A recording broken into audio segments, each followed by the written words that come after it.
वन्देऽहं श्रीगुरो श्रीयुतपदकमलं श्रीगुरुं वैष्णवांश्च श्रीरूपं साग्रजातं सगणरघुनाथान्वितं तं सजीवं साद्वैतं सावधूतं परिजनसहितं कृष्णचैतन्यदेवं श्रीराधा कृष्णपादं सगणललिता श्रीविशाखान्वितांश्च अमज्ञानतिमिरन्धस्य ज्ञानाञ्जनशलाकया चक्षुरुन्मीलितं येन तस्मै श्रीगुरवे नमः। नमो विष्णुपादाय गौराङ्गपृष्ठाय भूतले श्रीमते भक्तिविबुधाय वैवधानिके नामिने वाञ्छाकल्पतरुभ्यश्च कृपासिन्धुभ्येव च पतितानां पावनेभ्यो वैष्णवेभ्यो नमो नमः। जय श्री कृष्ण चैतन्य प्रभु नित्यानंद श्री अद्वैत गदाधर शिवासादि गौर भक्त वृंद हरे कृष्णा कृष्ण कृष्ण हरे हरे हरे राम राम राम हरे हरे। सर्वज्ञस्मादि गुरुदेव श्रीमद् भक्ति विबुध बधायन गोस्वामी महाराज पादपद्मे दंडवत प्रणाम निवेदन करी कृपा করুন যাতে আজ আমি হরিকথা শ্রবণ করতে পারি। তৎপশ্চাৎ পরম গুরুদেব এবং গুরু পরম্পরার প্রতি সশ্রদ্ধ দণ্ডবত প্রণাম নিবেদন করি। সভায় উপস্থিত সমস্ত বৈষ্ণববৃন্দ বৈষ্ণবীবৃন্দ মাতৃমণ্ডলী পিতৃমণ্ডলী সমস্ত ভক্তবৃন্দ চরণে সশ্রদ্ধ দণ্ডবত প্রণাম নিবেদন করি। কৃপা করুন যাতে আজ আমি হরিকথা শ্রবণ করতে পারি। আজ আমরা শ্রীমদ্ ভগবদ গীতার ত্রয়োদশ অধ্যায়ের 20তম শ্লোক শ্রবণ করব। এই শ্লোকে ভগবান শ্রীকৃষ্ণ অর্জুনকে কি উপদেশ প্রদান করেছেন সেটির সম্পর্কে আজ আমরা শ্রবণ করব।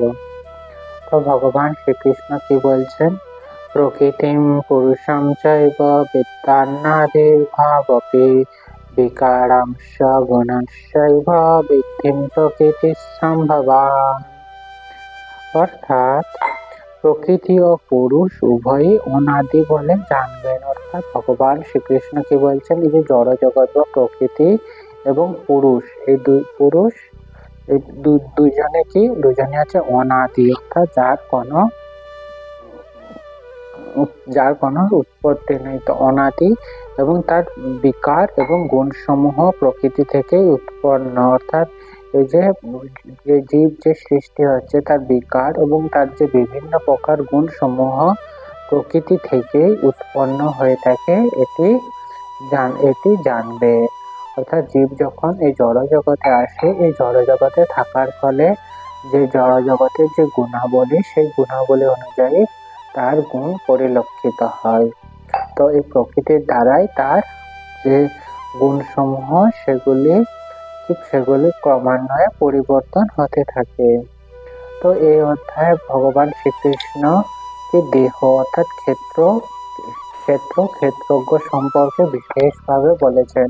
ক্ষেত্র কি? দেহ। এই যে আমরা যে দেহ লাভ করেছি, এই দেহটি হচ্ছে ক্ষেত্র এবং ক্ষেত্রজ্ঞ হচ্ছে কি আমাদের মধ্যে অবস্থিত যে জীবাত্মা রয়েছে, সেই জীবাত্মা হচ্ছে ক্ষেত্রজ্ঞ। আর শুধুমাত্র আমাদের দেহে শুধু জীবাত্মা নাই, পরমাত্মাও আমাদের দেহে অবস্থান করে রয়েছে। আর এই যে জীবাত্মা এবং পরমাত্মা, এগুলি সরাসরি ভগবানের থেকেই সৃষ্টি হয়েছে। অর্থাৎ ভগবান শ্রীকৃষ্ণ থেকে জীবাত্মা এবং পরমাত্মা ভগবানেরই অংশ। আর এই যে জীব হচ্ছে শক্তি তত্ত্ব, ভগবান শ্রীকৃষ্ণের শক্তি তত্ত্ব। আর পরমাত্মা হচ্ছে সাংশ প্রকাশ, অর্থাৎ ভগবান শ্রীকৃষ্ণেরই সাংশ প্রকাশ হচ্ছে পরমাত্মা। আর এই জড়া প্রকৃতি, যে আমরা যে জড় জগতে রয়েছে, এই জড়া প্রকৃতি এবং জীব উভয় হচ্ছে নিত্য। অর্থাৎ একটি নির্দিষ্ট যেমন যেগুলি নিত্য সেগুলো কি সময়ের সাথে সাথে বিনাশ প্রাপ্ত হয় না, সাময়িক লোপ প্রাপ্ত হয়ে থাকে, কিন্তু আবার পুনরায় আবির্ভাব হয়ে থাকে। এই কারণে জীব এবং জড়া প্রকৃতিকে বলা হয় নিত্য। আর জীব হচ্ছে ভগবান শ্রীকৃষ্ণের উৎকৃষ্ট শক্তি। আর এই উৎকৃষ্ট শক্তি তথা জীব যখন ভগবানের সেবা থেকে বিরূপ হয়ে থাকে, তখনই কি হয়, তখনই চিৎ জগতে যে অবস্থান অর্থাৎ চিন্ময় জগতে যে অবস্থান সেখান থেকে বিচ্যুতি ঘটে এবং এই জড় জগতে পতিত হয়ে থাকে। আর এই জড় জগতে পতিত হলে কি জড় জগতের বিভিন্ন গুণাবলীর দ্বারা তার জীবন যাপন চলতে থাকে। আর জীব যতই জড়জগতের প্রতি আসক্তি থাকবে ততই জড়জাগতিক বন্ধনে আবদ্ধ হয়ে থাকবে এবং জড়জগতে কঠিন সংগ্রাম করবে। এই জড়জগতে জীবন ধারণের জন্য জীবকে বিভিন্ন প্রকার কঠিন সংগ্রাম করতে হয়। কিন্তু জীব যখন ভগবানের সেবার দিকে উন্মুক্ত হয়ে থাকবে অর্থাৎ ভগবান শ্রীকৃষ্ণের সেবার জন্য বিভিন্ন প্রকার কর্ম যখন করতে থাকবে তখন জড়জাগতিক বন্ধন বিমুক্ত হতে থাকবে এবং জড়জগৎ থেকে কি হবে, চিন্ময় জগতে যাওয়ার জন্য যে রাস্তা সেটি প্রসারিত হবে, সেটি উন্মুক্ত হতে থাকবে। আর যেহেতু যে জড়জগতে এসেছে, জড়জগতে 3 গুণ সত্ত্বগুণ, সাত্ত্বিক, রাজসিক ও তামসিক, এই 3 গুণের দ্বারা জীব পরিচালিত হতে থাকে। যখনই জীব এই 3 গুণের ঊর্ধ্বে থাকে অর্থাৎ ত্রিগুণাতীত হয়ে থাকে তখনই জীব জড়জগৎ থেকে চিন্ময় জগতে যাওয়ার জন্য উপযুক্ত হয়ে থাকে। জীব সমস্ত রূপান্তর ও বৈচিত্র্য হচ্ছে সবই দৈহিক অর্থাৎ জড়জগতে আসার কারণে বিভিন্ন প্রকার বৈচিত্র্য এবং রূপান্তর ঘটে থাকে। এগুলি কি সব দৈহিক অর্থাৎ সবই জড়জাগতিক।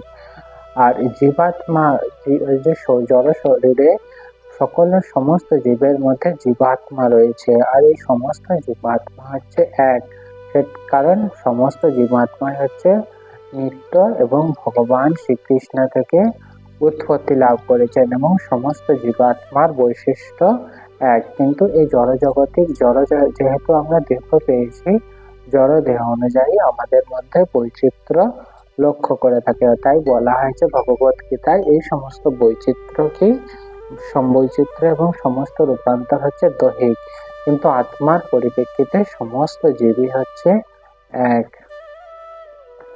এরপর আমরা শ্রীমদ্ ভগবত গীতার মাহাত্ম্য শ্রবণ করব। গীতা শাস্ত্রমিদং পুণ্যম য পঠেৎ প্রয়ত পুমাन् কৃষ্ণ পদমপ্নাতে ভয়শকাদি বর্জিতঃ। শ্রীমদ্ ভগবত গীতার নির্দেশকে যথাযথভাবে অনুসরণ করতে পারলে অতি সহজে সমস্ত ভয় ও উদ্বেগ থেকে মুক্ত হওয়া যায়। এই জীবনে ভয় ও শোকাদি বর্জিত হয়ে পরবর্তী চিন্ময় স্বরূপ অর্জন করা যায়। এরপর একটি কীর্তনের মাধ্যমে আজকের যে পাঠ সেটি আমরা বিশ্রাম প্রদান করিব। হরিহরায় নমঃ, কৃষ্ণ যাদবায় নমঃ, যাদবায় মাধবায় কেশবায় নমঃ, গোপাল গোবিন্দ রাম শ্রী মধুসূদন গিরিধর গোপীনাথ মদন মোহন, শ্রী চৈতন্য নিত্যানন্দ শ্রী অদ্বৈত সীতা, হরি গুরু বৈষ্ণব ভাগবত পিতা, শ্রী রূপ সনাতন ভট্ট রঘুনাথ, শ্রী জীব গোপাল ভট্ট দাস রঘুনাথ। এই ছয় গোসাইয়ের করি চরণ বন্দন, যাহা হইতে বিঘ্ন নাশ অভীষ্ট পূরণ। এই 6 গোসাই যার মই তার দাস, তা সবার পদরেণু মর পঞ্চগ্রাস। তাদেরও চরণ সেবী ভক্ত শনে বাস, জনমে জনমে হয় এই অভিলাষ। এই 6 গোসাই যবে ব্রজে হইলা বাস, রাধা কৃষ্ণ নিত্য লীলা করিলা প্রকাশ।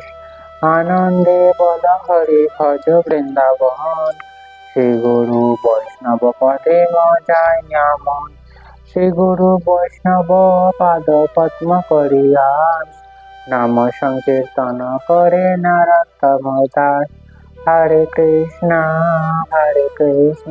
কৃষ্ণ কৃষ্ণ হরে হরে, হরে রাম রাম রাম হরে হরে। জয় শ্রী নিতাই গৌর প্রেমানন্দে, হরি হরি বল।